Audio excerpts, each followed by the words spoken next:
Are you looking to close your Shopify store and stop the recurring subscription charges? The process is straightforward and can be completed in just a few minutes directly from your admin dashboard. Before you begin, it is critical to understand that canceling your subscription does not automatically cancel your custom domain or any third-party app subscriptions you may have signed up for through the Shopify ecosystem. You need to handle those billing agreements separately to avoid unexpected charges after your store is offline. To start, log into your Shopify account on a desktop computer, as the cancellation option is not available through the mobile app. Make sure you are logged in as the store owner or a staff member with full permissions. Once you are in the admin panel, look to the bottom left corner of the screen and click on the Settings gear icon. From the Settings menu, select the Plan option, which will show you your current billing cycle and subscription details. On the Plan Details page, you will see a section labeled Status.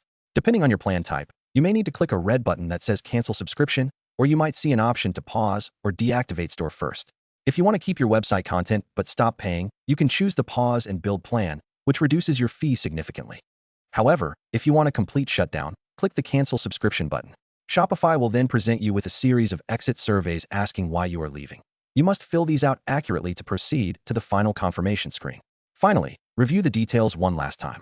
Shopify will tell you exactly when your store access will end based on your current billing cycle. You will receive a final invoice for any outstanding charges.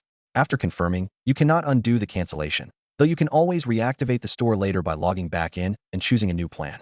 Once you click the final confirmation button, your subscription will be canceled, and you will receive an email verifying the closure of your account billing.